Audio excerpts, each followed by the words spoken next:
Well, welcome to Wallet Wisdom. We are super excited about this series that we're hosting. I'm Susie Latta. I'm the Marshall County Extension Agent, and I am your host for today's event.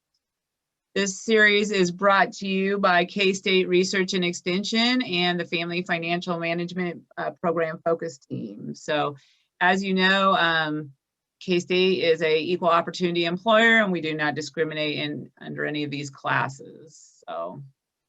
And I think Monica is taking care of starting the video, so thanks for that.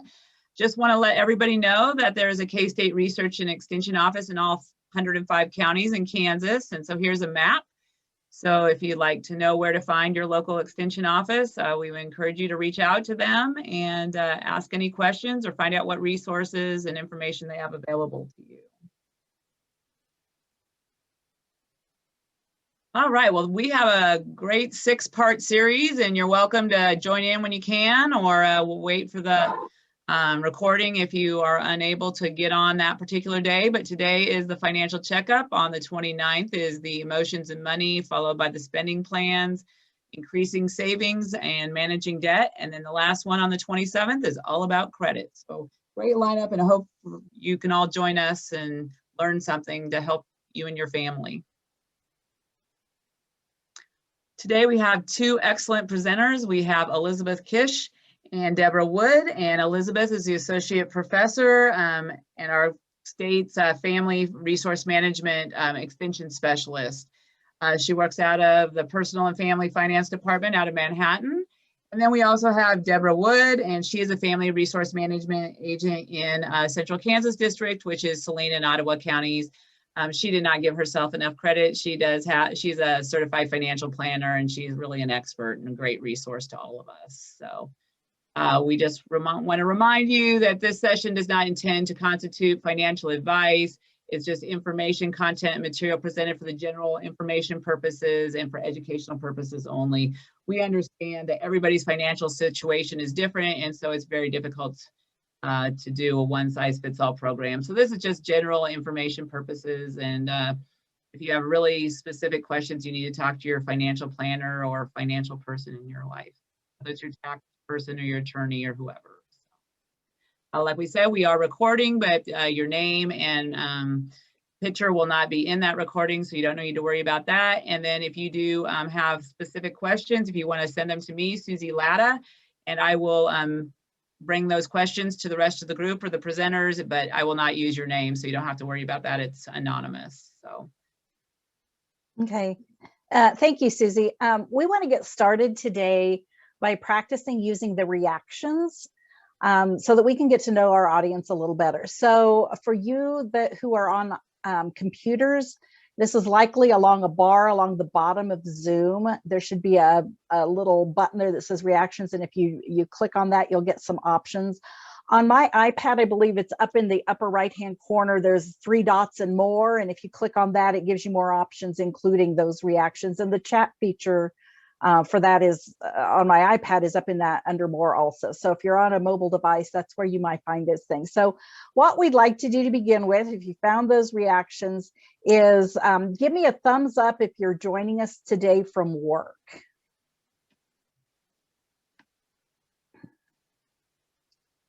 See, we have several of you who are. That's great. Great. That's an audience we're trying to hit. You know, it's hard for people a lot of times to find time in the evening, especially if you have kids and stuff. So we thought we'd try the noon hour and see if we had we're able to get some folks that we might not be able to otherwise. Okay, so now let's try a thumbs up if how many are on the call who are retired. I know we have at least one because Val's on.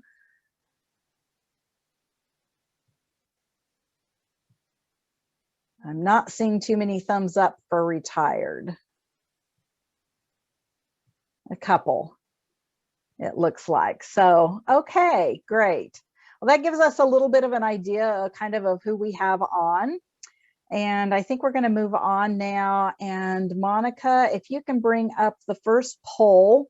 We've got a couple of polls for you here to kind of gauge where you are in this process. And this first one we want to see how regularly our participants get recommended health screenings and preventive exams. So if you can answer this question, whether you always, almost always, sometimes, almost never, or never get regularly recommended health screenings and preventive exams.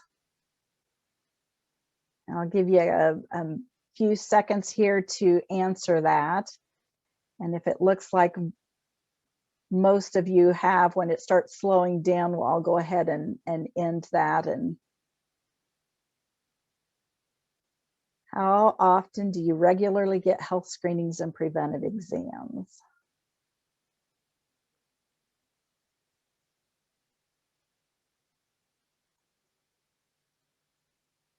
Okay. Still have a few coming in.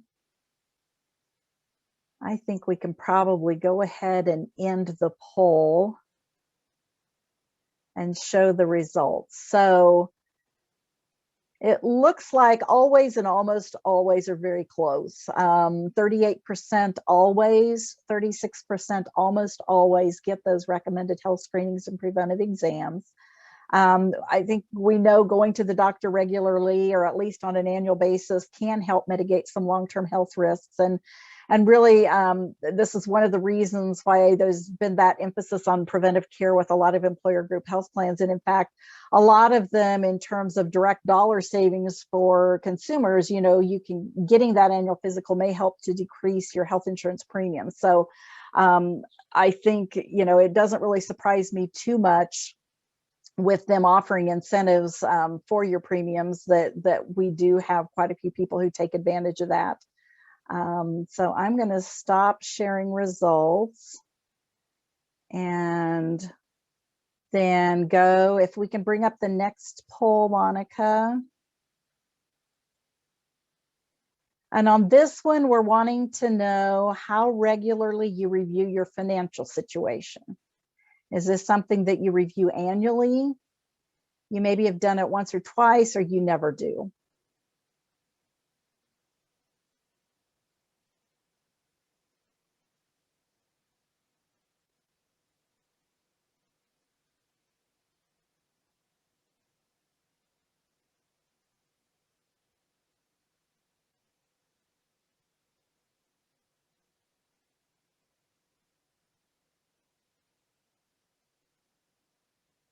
Okay, you say 90% of you have voted so far, so I think probably we can go ahead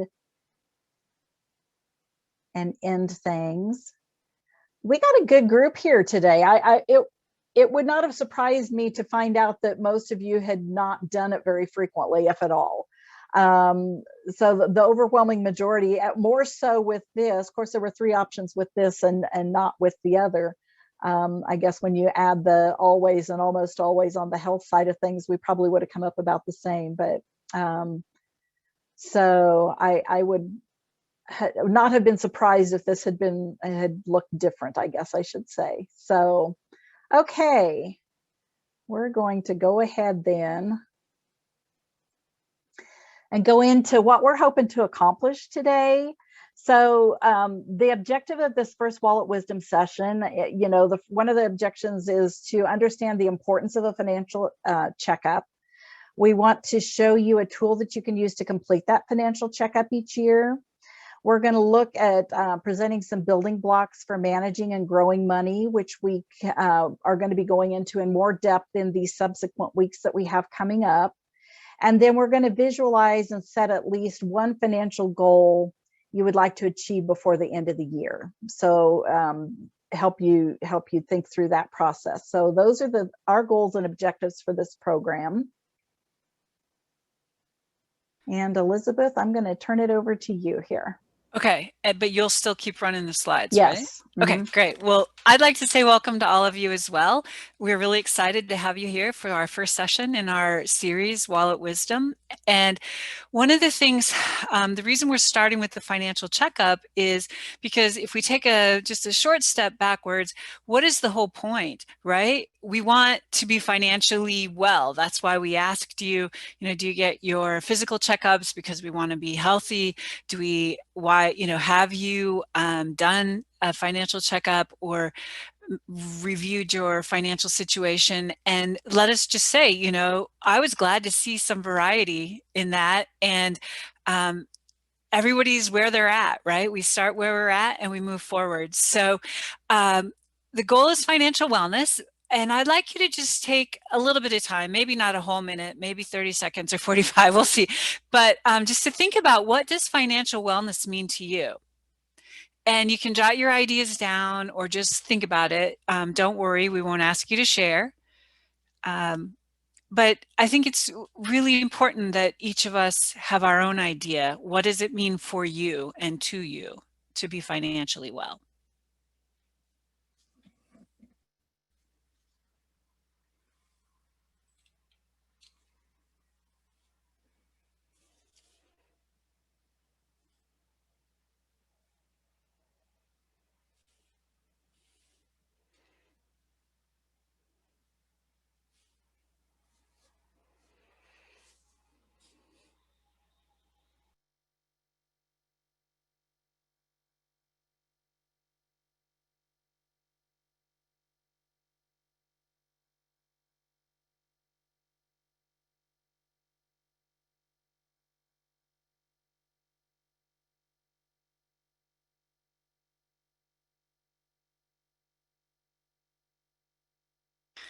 Well, it's amazing how long it feels a minute can be when there's silence. So maybe we'll go ahead. And what I really, again, Susie mentioned it at the beginning, is there's really no one size fits all, right? When it comes to so many things, but definitely when it comes to financial management, what works for me, what works for your neighbor, what works for your brother may not work for you. And that's okay. And your vision of financial wellness might not be the same as mine.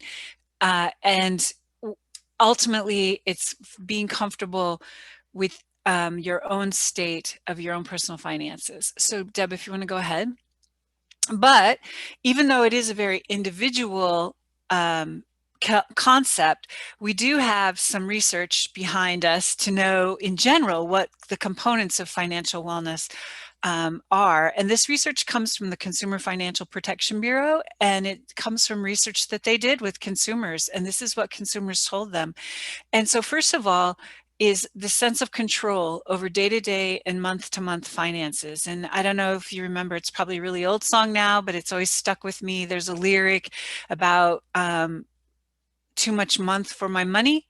And so when you have control, that means you have enough money for your month in many ways. Another component of financial wellness is the ability to absorb financial shock. And when financial planning people talk about financial shock, we really mean emergencies, rainy days, those unexpected expenses or life events that cost money and that we all need to deal with.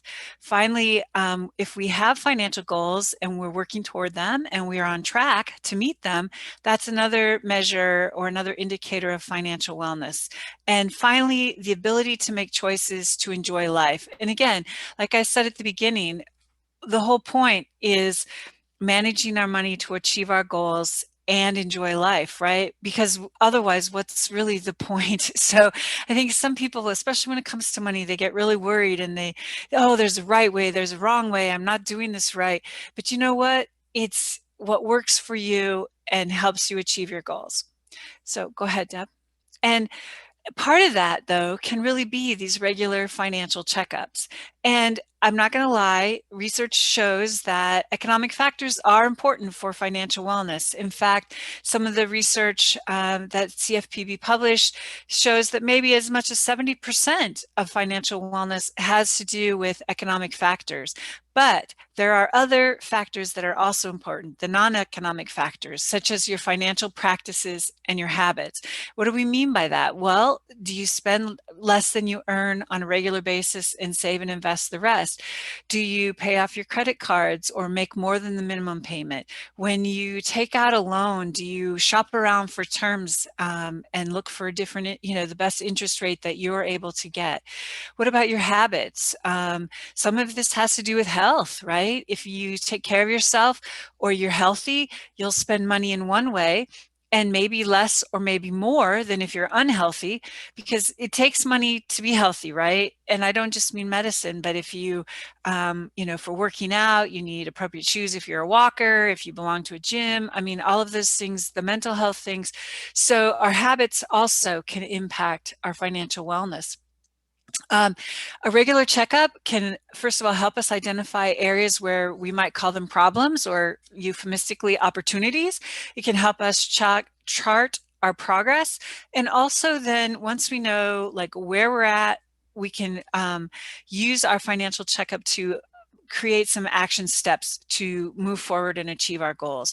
And then the final benefit of a financial checkup is this idea of process discipline. Sometimes if we have a process, then even if our whole world is falling apart, we can just plug into the process and we know what to do. Another process discipline example is all of us learned how to do a fire drill in school, right? We just know if the fire alarm goes off, what you do, you put your stuff down, you get up, you walk out of the room in an orderly fashion, exit the building, and that's what's an example of process discipline. And this can support us when we need to be financially resilient. That's when, we have these shocks. And it can also provide guideposts that can mitigate against future challenges. And so again, one size fits all, we're all on our own financial journey. Sometimes we take a detour or we get lost, right? And so these guideposts are, okay, we're not going to have recriminations. We're not going to beat ourselves up. We're just going to get back into and onto our journey and onto the path that we've set up. So I think we can go forward, Deb. Okay, so what we want to do right now is kind of to show you the first of the tools we're going to show you. K-State Research and Extension has a publication titled "How Are You Doing? A Financial Checkup" that Susie Latta and Diane Burnett, they actually first put this together during a sabbatical, and it was recently updated. Elizabeth assisted in that process just about a year ago, so it's been recently updated. And it allows you to take a look at how you're doing on that path to financial wellness.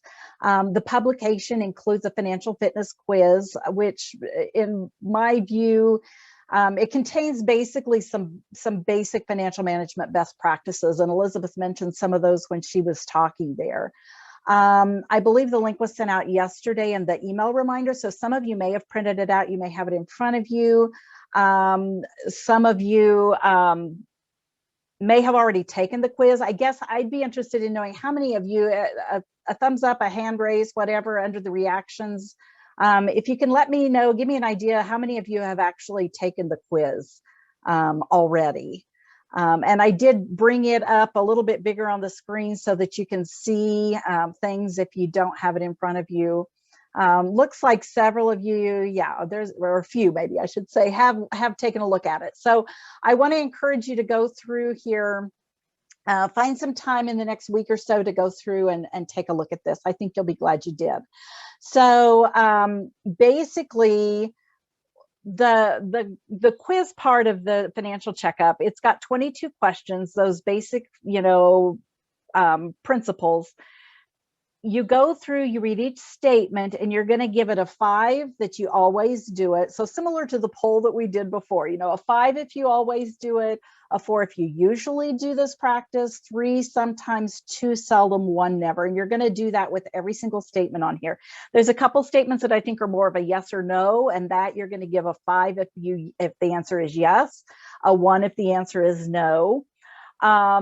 And so you'll go through and do that with all 22 of these questions. It's got some very basic things. Do you have a checking account? Do you have 3 months expenses set aside, so that emergency fund? Do you have a current will? So those are some of the types of questions that are on this quiz.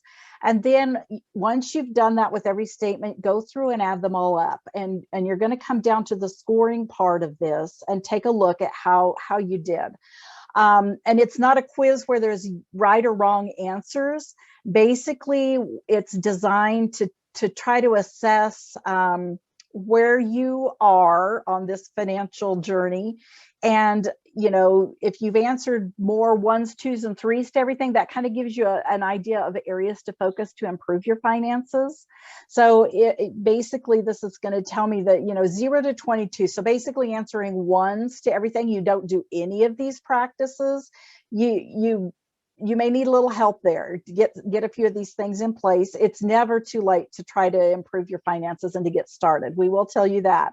23 to 44 points. You know, time to get in there and try to reverse the trend in some of those areas. You're doing a fair job if you scored in the 45 to 66 point range, doing a good job if you're in the 67 to 88 point range. 89 and above, you're in excellent financial shape. That doesn't mean that there's nothing you can do, that you can skip the checkup, because you want to go through every year and make sure things are going well. So that's kind of how to interpret the quiz once you've taken it. And like Elizabeth said, you know, doing a checkup, doing the quiz, you know, it can kind of help identify some problem areas. It can help to chart progress if you compare last year to this year, and also to help you outline action steps to be able to achieve some of the goals that you have for your finances. The best part about maintaining a regular healthcare checkup is that it puts you in the habit of doing this on an annual basis. And like Elizabeth just outlined, you know, doing the same with your finances on a regular basis can help you out there too. We take a look, you know, a lot of people I know like to review their spending on a monthly basis, maybe when they pay bills, or maybe you go in every week and take a look at your account online to see where you're at and see where your money's been going. But there are a lot of other things that you can do, often overlooked financial to-dos that are best looked at least once a year.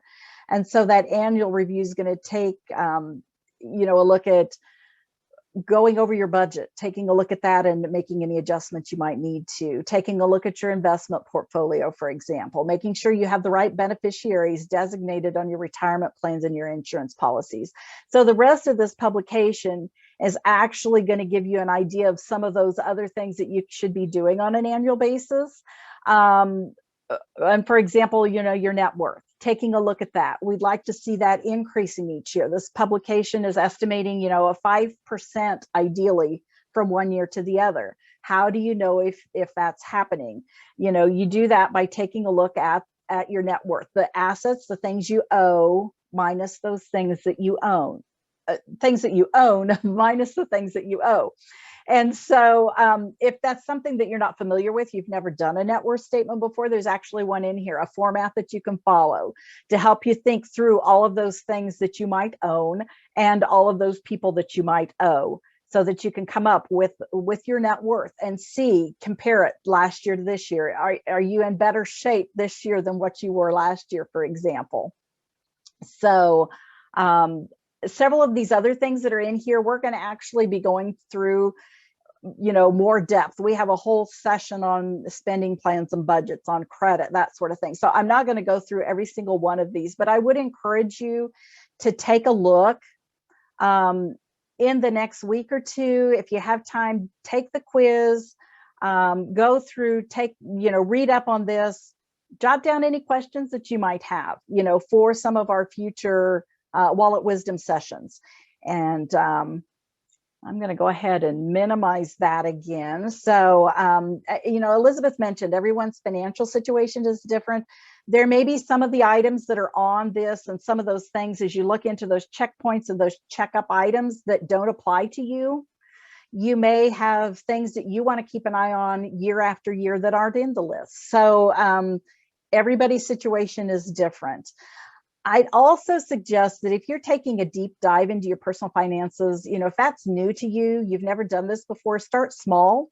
Target one area to work on so that you don't get overwhelmed, or make a plan over an extended period of time. Maybe over the next year, you're going to tackle this, you know, in next month and another topic the following month. The last thing we want to happen is for you to feel overwhelmed by looking at this and thinking, I just give up. I'm not even going to try to do this. Start small. If you have questions, you know, reach out to us. And I also wanted to point out, and those that have taken this, that raised their hands that they'd already taken this, I'm guessing this may be where you did it. We also have put the quiz online. And so I think Monica's probably just thrown the link in the chat box. We'll also send it out to you again, along with the PowerPoints and everything, following this program, so that you'll have that. And that's something that I'm thinking once we get that updated, it will probably be linked on our website also. So you'll be able to go back and find it in another year.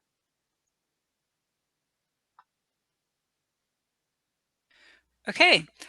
Deb mentioned starting small, and definitely we don't want you to get overwhelmed or discouraged. One way to think about, in addition to the components of the financial checkup, we'd like to sort of show you how they fit into these building blocks of money. And My Money 5 and this image, these categories, this is another product of some work by the federal government, all the agencies that have an interest in our financial well-being, including USDA, which is our federal partner at K-State Research and Extension. So you can see the leaves and this money plant. Deb, if you want to go ahead. The first leaf that we're going to look at is the earning. And because after all, if you don't have money, you really can't spend any money. You can't do anything with it. And so when it comes to thinking about earning, the idea is that you would be sure, learn the details about your deductions, your taxes, and your workplace benefits. In regards to the financial checkup, the section on tax checkup would relate here. And also I will share that we are tentatively planning to offer a second Wallet Wisdom series in the fall. And we, provided we do that, we will definitely focus on workplace benefits, taxes, and deductions. The second building block is saving and investing. And this is where the habits and the practices really come in. If you can form a savings habit and use those savings and investments to plan for your life goals, retirement, buying a house, education for your children, starting a business, a wedding maybe, for you or for someone in your family if you want to help out with the wedding. So, and also, of course, so that you'll be ready for the unplanned and emergency events. And in terms of the financial checkup, two aspects relate to saving and investing, specifically the retirement checkup section and the investment checkup section. And then on May 13th, there is a session on increasing savings in this series. So we hope that you'll join us then for that. When it comes to protecting, again, we talked about mitigating risk or being prepared for financial shocks. Protection, these are all the words we use to think about how can we protect ourselves and our resources, our property. And often that relates to insurance, but sometimes it also relates to activities that we do or don't do. And so in addition to insurance, the other things are to look out for fraud and scams and identity theft. And so if any of you were victims or somehow got wrapped up into that unemployment insurance fraud scheme that was happening late last year, early this year, probably still going on, that's another aspect of this protection. In the insurance checkup section and the estate planning section relate to protecting. And then we also do, again, anticipate that we'll offer a session on this next fall. When it comes to spending, so here you are, we've already had 4 leaves, right? Or 3, I guess. This is the 4th leave, and we only now got to spending. So often when we think of our money, we think of, okay, spending is the first thing we're going to tackle. But in my thinking, sometimes it's if you take care of your income, you take care of your saving and investing, you protect yourself through insurance or other means, and then you think about spending, right? But everyone's different. So spending really is setting the short and longer term goals to manage your money. And this is where the budget, the B word, or the spending plan concept comes in, because that can guide us to our path to getting the most out of our money and achieving our goals. And that's the financial management checkup of the financial checkup. And also on May 6th, there is a session on spending plans. And the last leaf then is borrowing. And face it, sometimes we have to borrow when we want to buy houses, vehicles, for college education, even sometimes for emergencies, we have to borrow, right? Or use credit. So here it's really important that we plan our use of credit and how much we borrow, understand what we're doing, and then shop around. As I mentioned, I think earlier, there are different interest rates, and it's possible to shop around for interest rates. We want to make sure that you understand there's a difference between debt management and credit. So debt management is you're dealing with the debt that you've already taken on. Credit is what is available to you to borrow. And we have 2 sessions in this series, debt management on May 20th and all about credit on May 27th.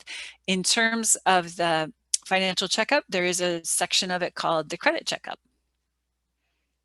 So we've talked about the goal of managing our money, which is financial wellness. When you are wise with your wallet, then you're probably financially well.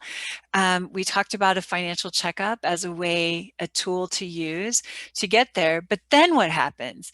So also, when we think about our financial dreams, and goals are sometimes called dreams with deadlines. So what we're going to do next is I'm going to take you through a financial visualization for a couple minutes. I invite you to gather paper, pencil if you have it, if you're so inclined and you have them easily available, colored pens, pencils, crayons, whatever, however you see this. But just be aware, we're not going to ask you to share it, so it can be as basic or as detailed as you want. And I am going to read this, and I invite you now to dream some financial dreams. So for most of us, we are more likely to achieve our personal visions of financial wellness if we are clear about the whys. This usually means our hopes for the future and financial dreams. Dreams are often thought of as a series of images and emotions that take place when someone is asleep. Dreams can also refer to a strongly desired goal or purpose. For example, someone might have a dream of retiring at 40 or traveling widely. For the next few minutes, we encourage you to visualize your financial dreams. To get started, draw a picture of what you are dreaming about financially. And again, don't worry, you don't need to be an artist, and you don't have to have concrete plans at this point. We won't, and as I said before, we won't ask you to share your images. Just put on paper a simple vision of what you are dreaming about and or what you want to accomplish with your money.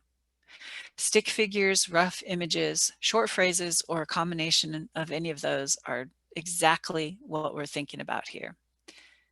People often refer to their list of dreams as a bucket list. So if that image is helpful to you, you might consider using the image of a bucket for inspiration and then fill it with a list of your dreams inside.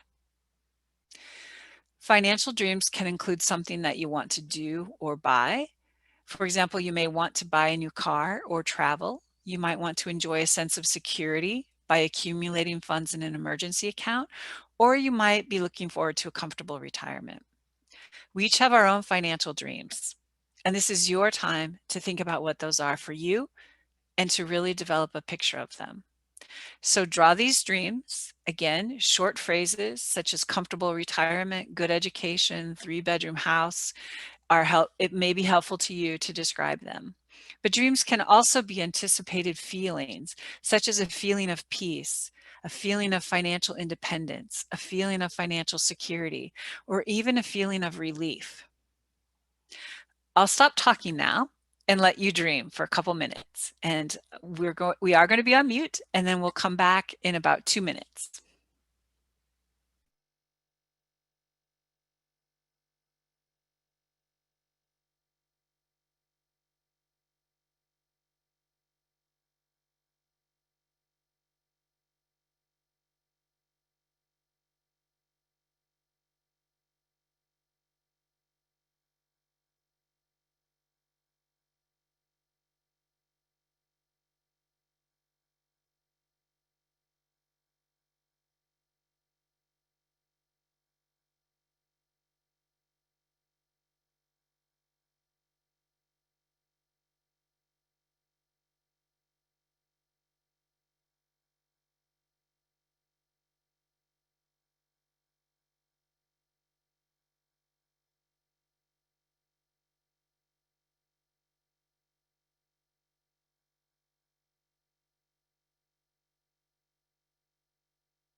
Okay, I'd like to invite you to come back, sort of put your dreaming on pause for a minute since our time today is limited, but record your current thoughts and any images, and then I really encourage you to return to this at a later time. So much of what we can accomplish starts in our dreams, right? Either our waking dreams like this, or even our dreams at night or when we're sleeping. But having dreams alone is typically not sufficient to make financial progress. So the next step is to make your dreams a reality. Many people have dreams, but they don't follow through to achieve them. Sometimes that's because their dreams shift. Sometimes that's because they're not sure how to move forward. And that is where financial goals come into play. A dream is often general and vague, like I want to send my child to a good college, or I want to be comfortable in retirement. A goal is very specific with details filled in about what you want to do and when. That's why we call them goals, dreams with deadlines. Another way to think of it is that financial dreams are the spark and financial goals are the flame. So when we draw our dreams and then use those dreams to develop SMART goals and an action plan to achieve them, we're much more likely to succeed. Okay, thank you, Elizabeth. That really sets the stage for our next step here. We want to leave you with another tool that you can use to help set those goals and to help accomplish those dreams. How many of you are familiar with SMART goals? Raise your hand, thumbs up, whichever, under reaction. If this is something that you are familiar with, maybe you do. I see a few thumbs going up, so good. It's not completely unfamiliar to a lot of you. SMART is an acronym, which some of you or maybe all of you already know. The S is, what do you want to do? You know, Elizabeth has had you think broad picture. We're going to get more specific now. The S stands for specific. It could be getting your financial records in order, or something simple like that. It could be saving for a down payment on a house, that 3-bedroom house, or saving for that comfortable retirement, or even building an emergency fund or paying off debt. You know, those are very valid goals to have. So once you complete the checkup, it may be related to that. It may be something totally separate. But we want you to get more specific in this process. The M stands for measurable. How will you know when you've reached it? Sometimes using smaller mini goals, breaking that down into steps helps to accomplish and also measure that progress. The A in SMART goals stands for attainable. Is it in your power to accomplish this goal? You want to make it reasonable and realistic enough that you can achieve it and have some success. The R stands for relevant. Why is this goal important to you? You want to set a goal that's meaning to you. You'll be more likely to want to try to accomplish it. And sometimes that shifts over time. You know, something that might be relevant now may not be relevant down the road. And then the T stands for time-based. You know, when exactly do you want to accomplish it? You want to give yourself time to get it done, but you also want to set that deadline. And last, a 2015 study by psychologist Gail Matthews showed that people who wrote their dreams down were 33% more likely to achieve them than those who formulated dreams in their heads. And so if we take this one step further, some of you, if you Google SMART goals, you'll find a lot of different forms out there.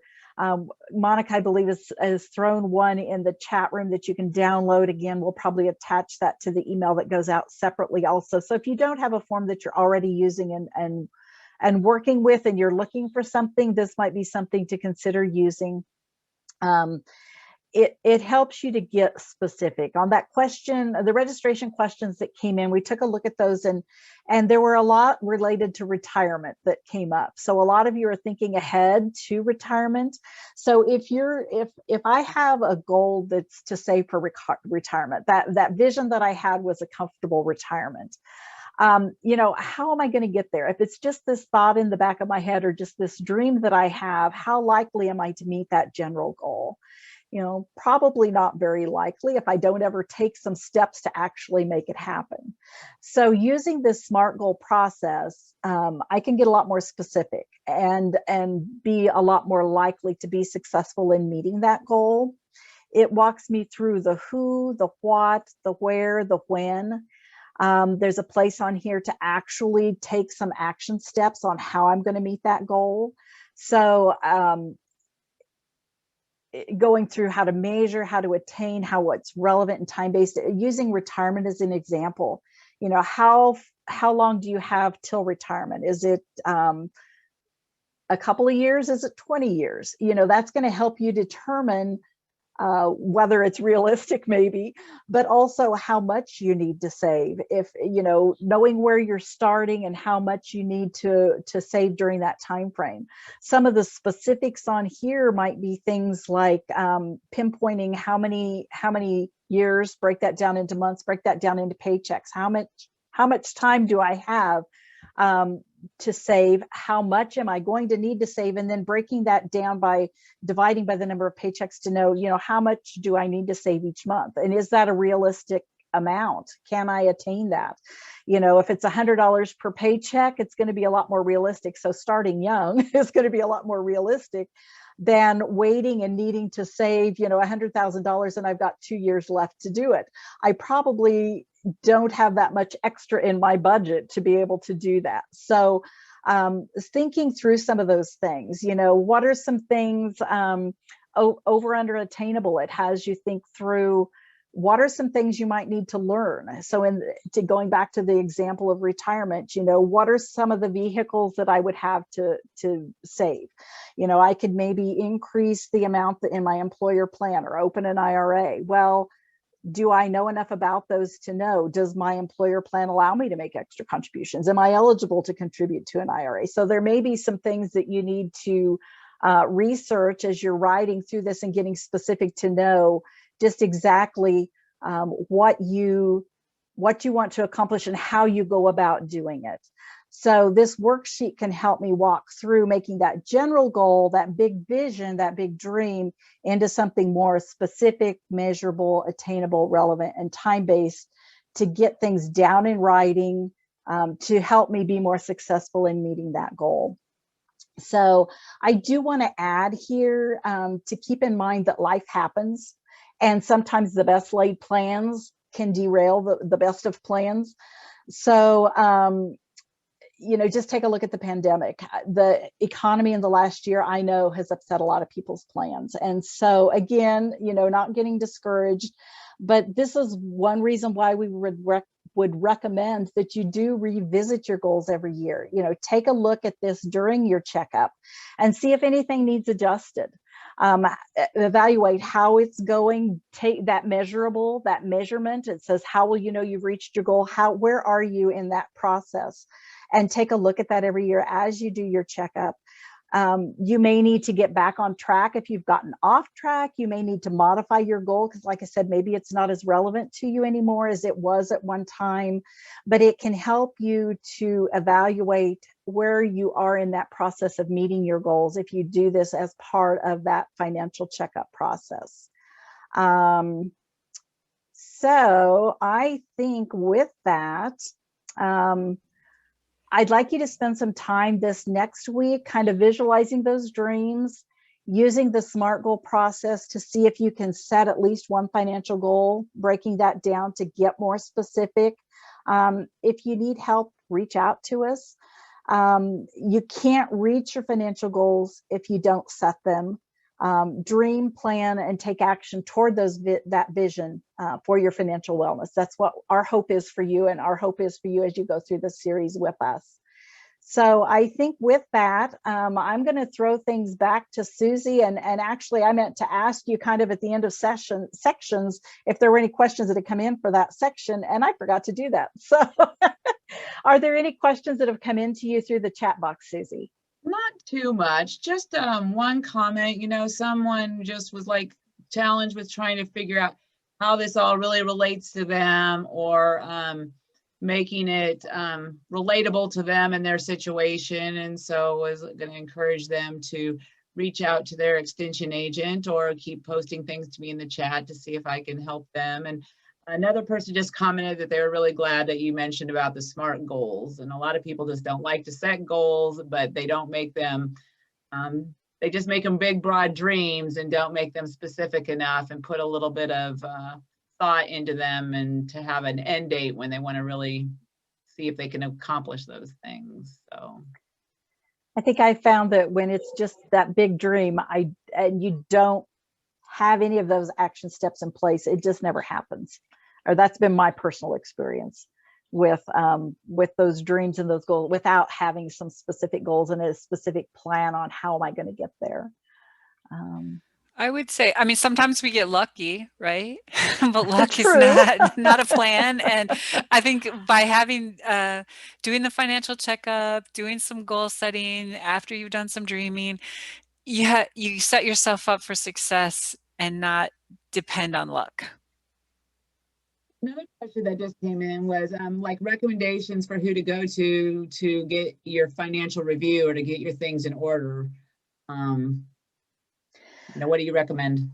Well, and I think some of that depends. I mean, some of it is just stuff you're going to have to do yourself. I mean, as far as gathering paperwork. And if you go to see any financial professional, whether you're wanting legal advice and you're needing help with setting up estate plan documents and a will and that sort of thing, whether it's investing, whether you're going to go see a financial planner, if you're wanting to talk with an extension agent on helping you in trying to come up with some goals or how to get things specific. If you're in a situation where you're needing to go see a financial counselor, no matter what the situation is, and who you need to talk to is going to depend on that situation and exactly what direction you're needing or what you might need help with. But I think too that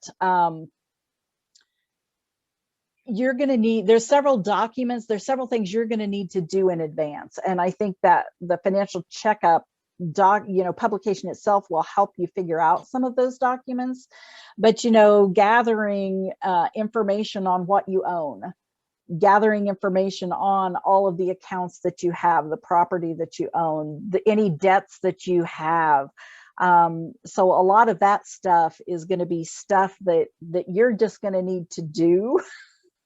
Whether you're looking at the financial checkup and you're looking at, okay, how has my net worth increased over the last year, or how has it not? How has my, the amount of debt that I have I reduced the amount of debt that I have?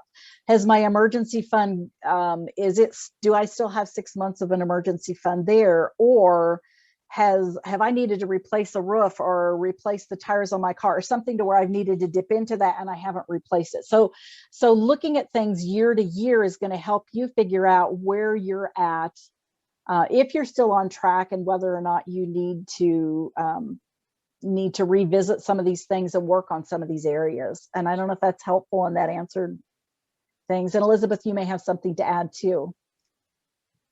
Well, Monica has posted a link to choosing a financial professional, and I also put in a second link in.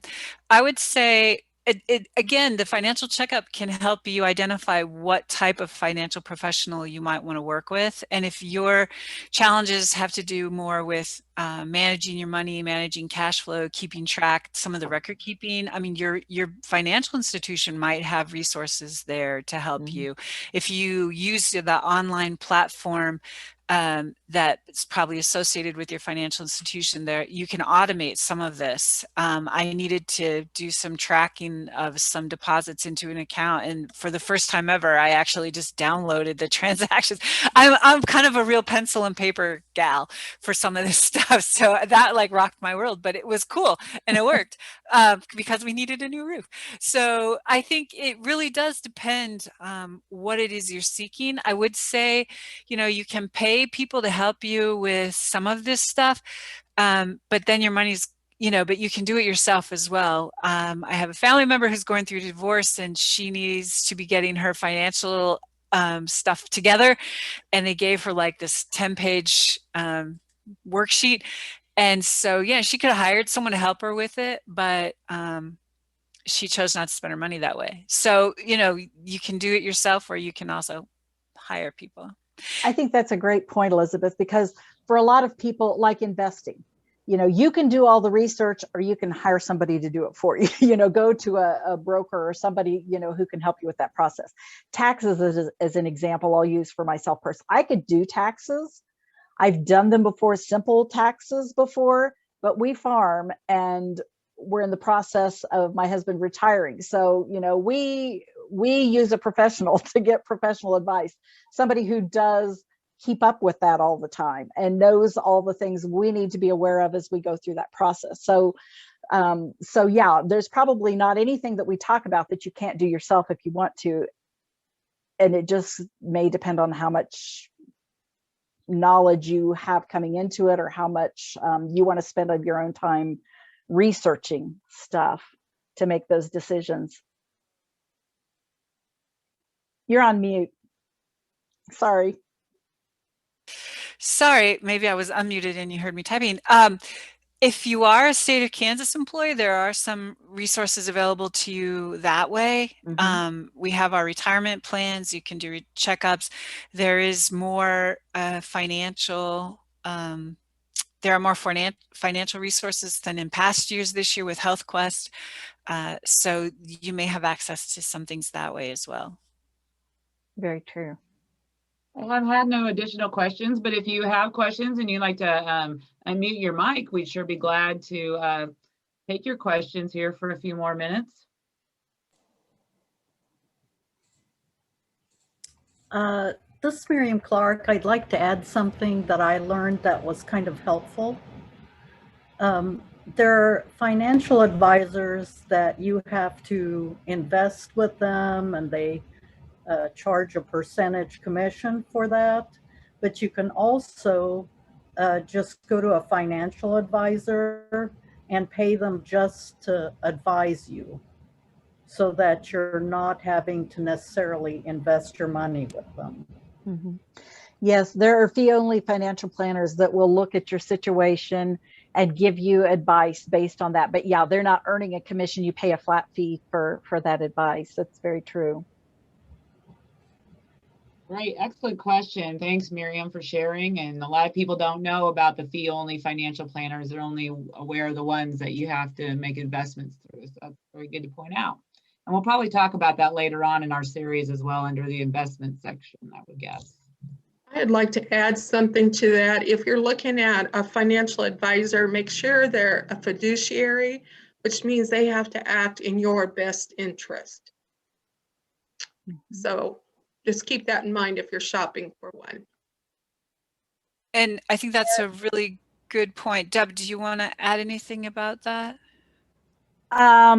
I would just say that most of the time, I mean, if you find somebody who's got the certified financial planner credential, that is something that's a requirement for that credential.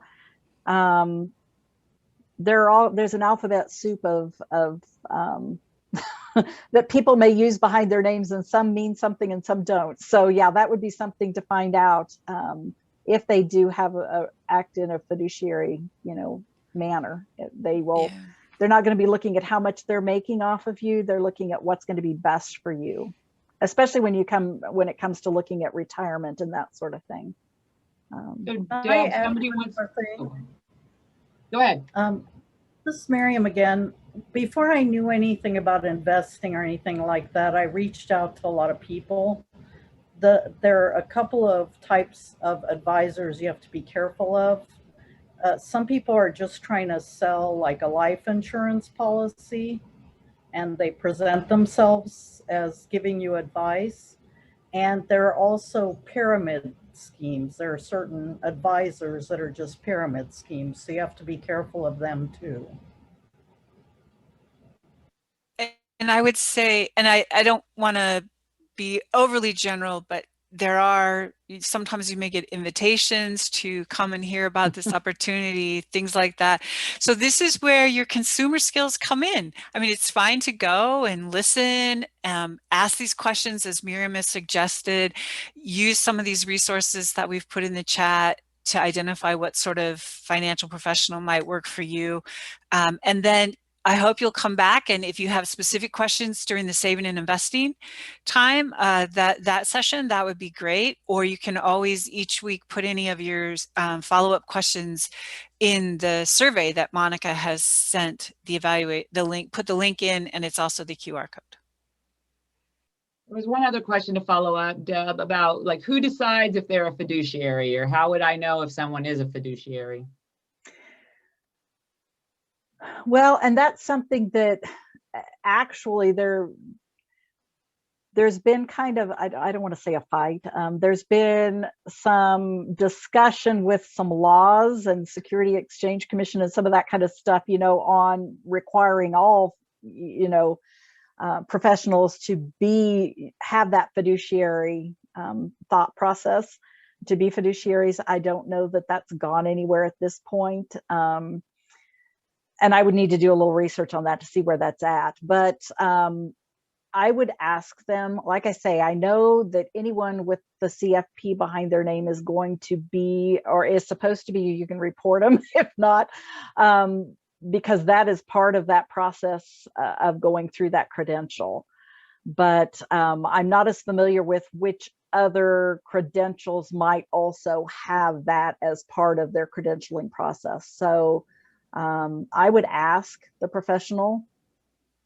And I think the other thing, a really easy, and again, everybody has to make a living, and there's nothing wrong with working on commission sales, but people need to be upfront about that. So an easy first step is to say, well, how do you get paid? And if they hem and haw, or maybe they're inexperienced, but if they're, if they can't tell you how they get paid, or you don't feel comfortable with the answer, then that might be a good indication that that person is not for you. And I believe the Securities and Exchange Commission in the state keeps track of, people who've had complaints filed against them, or if there's any legal action against people and that sort of thing. So that would be something else. If it's not somebody you're familiar with, to check out, like one of the people that's just offering the free meals if you come and you want to do some checking on them, you can check it out through that source too. Well, it sounds like a lot of people need to tune in to the investing and the section, because we have a lot to learn and a lot to know about. So thank you for that. And thanks for answering our questions. We really appreciate your program today and you educating us about how to get started with a financial checkup. Appreciate everybody who joined us today. And we look forward to seeing you next week. And we take some of the look at the whys behind our financial decisions and with emotions and money. And we have Dr. Megan McCoy, who will be with us next Thursday, April 29th, so at noon once again. And if you can't make it, remember we are recording the session, so you can watch it next time. So we really appreciate you taking the time to fill out our little survey, give us any feedback, any suggestions, any questions. We would appreciate that. And just want to give a shout out to Elizabeth and Deb for the presentation today. And if anybody still has any questions and would like to stay on for a few minutes, we'd be glad to answer those. Otherwise, my watch says 101. So thank you for your attention and have a great afternoon.